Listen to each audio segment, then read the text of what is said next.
Contractor Megha కృష్ణారెడ్డిని కాపాడేందుకు సుంకిశాల ఘటనను ప్రభుత్వం దాచిపెట్టిందని ఆరోపించారు బీజేపీ నేత ఏలేటి మహేశ్వర్ రెడ్డి. బీజేపీ నేతలు, ఎమ్మెల్యేలు సుంకిశాలను సందర్శించారు. సుంకిశాల ప్రాజెక్టులో కూలిపోయిన రిటైనింగ్ వాల్ ప్రాంతాన్ని పరిశీలించారు. మేఘా సంస్థ నిర్లక్ష్యం వల్లే సుంకిశాల కూలిందన్నారు. మేఘా సంస్థ నాసిరకం పనులు చేస్తోందని గతంలో మాట్లాడిన రేవంత్ ఇప్పుడెందుకు మేఘా సంస్థకు పనులు ఇస్తున్నారని ప్రశ్నించారు ఏలేటి.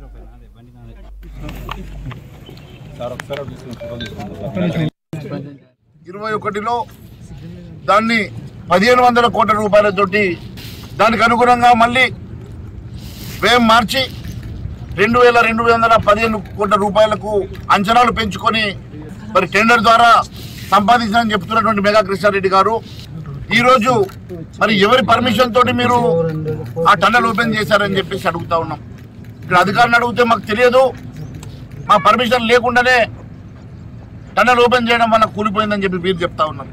నేను ఒకటే అడుగుతా ఉన్నాను, ఈపీసీ సిస్టంలో మీరు ఇష్టానుసారంగా ఓపెన్ చేసుకోవచ్చు, కానీ మరి టెండర్ సిస్టంలో అధికారుల పర్మిషన్ లేకుండా ఎట్టి పరిస్థితుల్లో కూడా మీరు ఓపెన్ చేసే అధికారం మీకు లేనప్పటికీ, పూర్తిగా మీ తప్పిదమైనప్పటికీ మీరు ఎందుకోసం ఈ టన్నెల్ ఓపెన్ చేశారు, దీనికి బాధ్యత ఎవరు వహిస్తారని చెప్పేసి నేను ప్రశ్నిస్తున్నా. Water board, Hyderabad metropolitan water works sewerage company board వాళ్ళు ప్రాథమికంగా ఇది మెగా కంపెనీ తప్పిదమని చెప్పేసి వారు చెప్పడం జరిగింది. మరి ప్రాథమికంగా పూర్తిగా ఇది మెగా కంపెనీ నెగ్లిజెన్స్ వల్లనే ఇది కూలిపోయినట్టుగా మరి అధికారులు చెప్తుంటే ఇది